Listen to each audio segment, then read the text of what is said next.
ఇప్పుడు వచ్చిన మీ అందరికి కూడా మా రక్షకుడైన యేసయ్య నామంలో నా వందనాలు తెలియజేస్తా ఉన్నాను. నాకు ఈ అవకాశం ఇచ్చినటువంటి గురుమండల అధ్యక్షులు దైవజన పాస్టర్ గారికి, సంఘం అందరికి కూడా నా వందనాలు తెలియజేస్తున్నానండి. ప్రత్యేకించి రెండో మాట వరకు ధ్యానం చేయడానికి మరి సమయాన్ని దేవుడు అనుగ్రహించినందుకు దేవుడికి వందనాలు.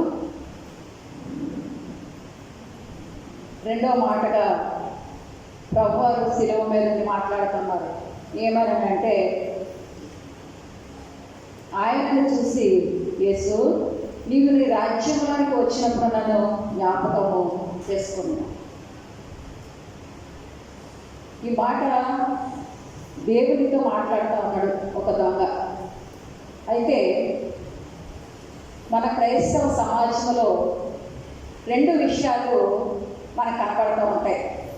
ఒకటి, మనం బ్రతికినంత కాలము మన ఇష్టం వచ్చినట్లు తిరిగి, మన ఇష్టం వచ్చినట్లు జీవించి, మన చివరి టైంలో ప్రార్థన చేసుకుంటే దేవా క్షమించు, దేవా నన్ను రక్షించు అని ప్రార్థిస్తే దేవుడు కనికరించి ఆయన రాజ్యంలోనికి తీసుకుని వెళ్తాడనేటువంటి ఒక అపోహ క్రైస్తవ సమాజంలో ఉంది. అయితే ఒకటి అదైతే, రెండవ అపోహ ఏంటి అని అంటే, బాప్తిస్మము తీసుకోకపోయినా తీసుకున్నా దేవుని సన్నిధికి వెళ్తాము అనేటువంటి ఆలోచన మరి కొంతమందిలో ఉంటూ ఉంటుంది. బాప్తిస్మము తీసుకోకపోయినా, మనము నీతిగా బ్రతకకపోయినా దేవుని సన్నిధికి చివరిలో క్షమాపణ అడిగితే వెళ్తామనేది ఒక పెద్ద అపోహని ఈ సమయంలోనే మీకు తెలియజేస్తూ ఉన్నాను.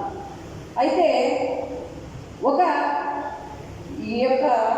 ఈ మాటలో ఉన్నటువంటి ఆంతర్యం ఏంటని మనం జ్ఞాపకం చేసుకుంటే, యేసు ప్రభువారు సిలువలో ఆయన వేలాడుతూ ఒక ప్రక్క కుడి ప్రక్క ఎడమ ప్రక్క ఇద్దరిని బందిపోటు దొంగలను కూడా సిలువకు వేలాడదీశారు. అయితే ఆ బందిపోటు దొంగలు ఎలాంటి వారు అంటే, నేరము చేసిన వారు. ప్రియమైన దేవుని బిడ్డలారా, ఇక్కడ వాక్యాన్ని మనం జ్ఞాపకం చేసుకుంటే, లూకా సువార్త 23వ అధ్యాయము 32వ వచనంలో రాయబడిన మాట, మరి ఇద్దరు ఆయనతో కూడా చంపబడుటకు తేబడిరి, వారు నేరము చేసిన